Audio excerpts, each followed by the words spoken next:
tanggal 13 Oktober 2004 adalah momentum sebelum dibentuknya kabinet. Terjadilah pertemuan antara Jokowi dengan Prabowo Subianto. Apa yang terjadi pada saat itu? Satu, singkat kata, Pak Jokowi pesan pada Presiden Prabowo Subianto, tolong saya akan titip orang-orang yang bisa menjadi kabinet merah putih. Itu satu. Dampaknya nanti akan Bapak lihat. Kedua, tolong jangan ganggu program oligarki. Itu kedua. Yang ketiga, kalau Pak Prabowo melanggar kedua ini, maka negara akan saya goncangkan ekonomi. Itu yang sedang terjadi saat ini. Assalamualaikum warahmatullahi wabarakatuh. Ibu sekalian, saya ini penghuni Purwokerto. Bersama Pak Mukri saya itu sudah lama, bersama Pak Umar, Pak Amiruddin sudah lama. Saya ingin sampaikan yang perlu Bapak ingat. Pada tanggal 13 Oktober 2004 adalah momentum sebelum dibentuknya kabinet. Terjadilah pertemuan antara Jokowi dengan Prabowo Subianto. Apa yang terjadi pada saat itu? Satu, singkat kata, Pak Jokowi pesan pada Presiden Prabowo Subianto, tolong saya akan titip orang-orang yang bisa menjadi kabinet merah putih. Itu satu. Dampaknya nanti akan Bapak lihat. Kedua, tolong jangan ganggu program oligarki. Itu kedua. Yang ketiga, kalau Pak Prabowo melanggar kedua ini, maka negara akan saya goncangkan ekonomi. Itu yang sedang terjadi saat ini. Yang keempat, kalau saya titip, tolong amankan keluarga saya. Empat, itu menjelang pembentukan kabinet merah putih pada saat itu pada Pak Prabowo. Oleh karena itu, ketika panjenengan emosi, tangkap Jokowi, adili Jokowi, majukan Gibran, siapa yang akan melakukan itu? Banyak. Itu kerja sekarang ini bukan pada presiden, belum, tapi ada kekuatan rakyat yang disebut dengan people power yang lahir dari gedung ini.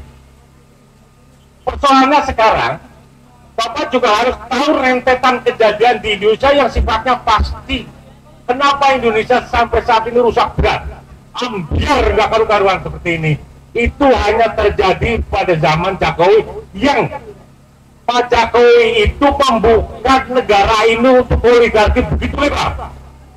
Ketika Soekarno dibatasi, bandar-bandar pedagang dari tidak boleh masuk ke desa. Pak Harto dibatasi, tetapi setelah reformasi itu gerakan gombal itu, terjadilah kerusakan ini. Apa yang terjadi lagi? Bapak melihat ada muncul sebuah IKN, itu adalah tipuan, karena itu akan menghancurkan aglomerasi di seluruh Jakarta. Maka saya katakan Jakarta sejumlah saat ini sudah terkepung. Apalagi yang terjadi, sudah ada negara dalam negara yang disebut dengan PIK 1 dan PIK 2. Untung sekarang ini Pak Prabowo mencabut PIK 2, tetapi tetap saja mereka bergerak. Karena apa? Harus diingat, oligarki itu sudah menyusun suatu struktur kekuatan dari pusat sampai daerah, dari presiden sampai kepala daerah, kepala desa, itu semua ada, semua dimatikan dengan yang namanya uang. Itulah Bapak Ibu sekalian. Oleh karena kondisi ini tidak bisa dibiarkan. Kalau itu terus berjalan seperti ini, maka negara pasti akan hancur lebur. Apa yang akan terjadi? Tidak punya pesimis. Saya hanya mengimbau Pak Prabowo itu orang baik. Saya tidak nyuluh. Saya tidak punya bakat untuk nyuluh seorang siapapun juga. Prabowo itu punya sifat. Saya mengikuti beliau sejak maju sebagai calon wakil presiden sampai presiden 3 kali. Saya mengikuti dia itu anti oligarki. Oleh karena itu Pak Prabowo, kembalilah pada jati dirinya. Ini waktunya. Tidak bisa Bapak terus mengikuti terikat oleh perjanjian-perjanjian pada 13 Oktober pada saat itu. Oleh karena itu, maka ketika Jokowi sudah membuka Indonesia menjadi seperti ini, terjadilah sebuah peristiwa dan Indonesia itu akan ada Big 11, bukan hanya Big 1, Big 2, itu Gabon akan dikuasai seluruhnya. Bahkan dalam catatan saya, itu oligarki akan membuat Cina itu akan membuat satu kekuatan militer di Indonesia. Itu terjadi pada peristiwa COVID. Bangsa Indonesia itu dengan COVID ini semua Cina masuk. Dengan demikian maka saya kira untuk teman-teman di Solo ini, saya tadi di dalam mengatakan dari Solo akan harus diakhiri dari Solo. Saya kira ini aja yang bisa saya sampaikan. Terima kasih. Assalamualaikum warahmatullahi wabarakatuh. Semoga gedung warisan Pak Mudrik ini bisa membawa pergerakan untuk depan, karena saya juga lahir dari gedung ini. Terima kasih. Assalamualaikum. Gedung Umat Islam Solo. Gedung Umat Islam Solo adalah gedung yang monumental, simbol perlawanan bagi rezim yang zalim. Enggak bagus, jelek, gambarnya jelek lah.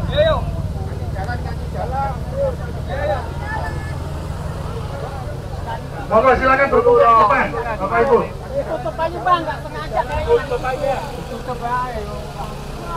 Jadi agenda kita pada siang hari ini adalah adili Jokowi makzulkan Gibran. Jadi saya sedikit mau bercerita saja. Untuk para orator nanti kita batasi 7 menit, karena itu angka keramatnya Jokowi 7. Jadi kita paskan dari 7 menit. Oke, Bapak Ibu, kita pernah mendengar seorang pemimpin yang santun, yang hadir sebagai wakil dari wajah masyarakat biasa, bukan dari militer, bukan dari birokrasi, tetapi dari rakyat biasa. Kita dulu mungkin sebagian dari kita pernah memuja-muji,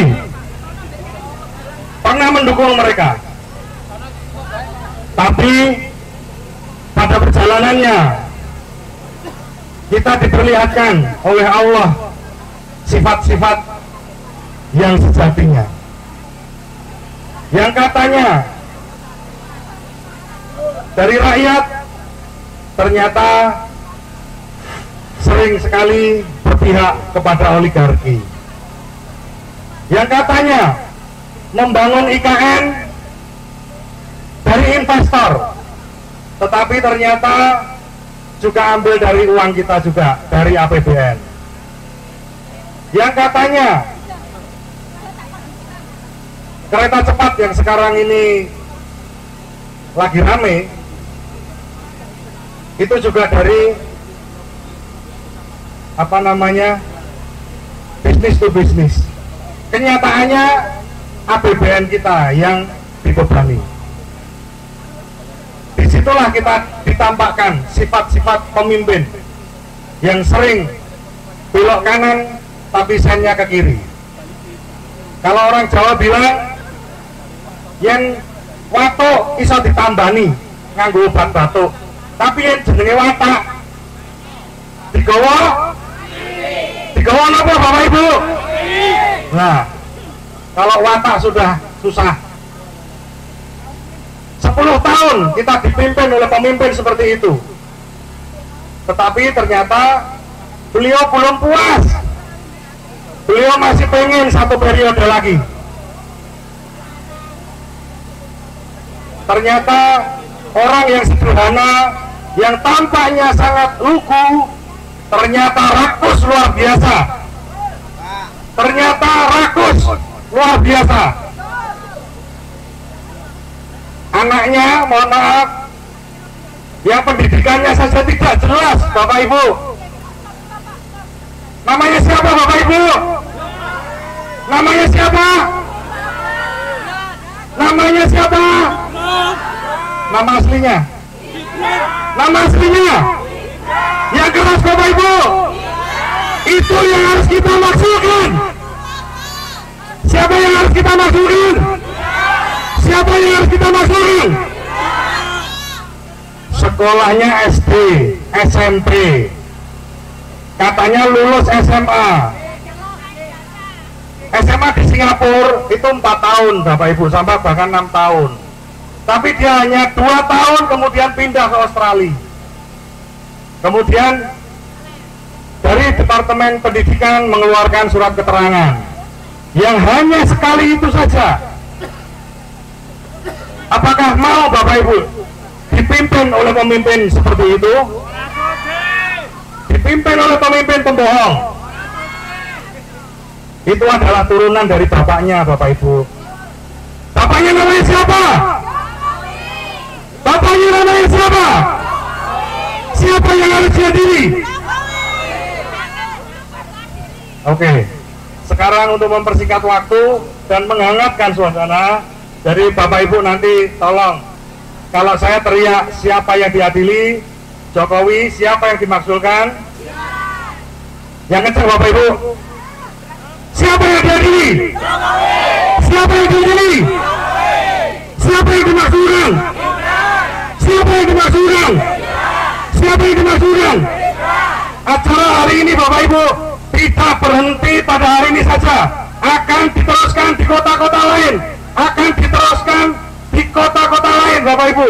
Silahkan Bapak Ibu sebarkan videonya, bilang sama saudara-saudara di luar kota untuk mengadakan acara seperti ini. Setuju? Setuju Bapak Ibu?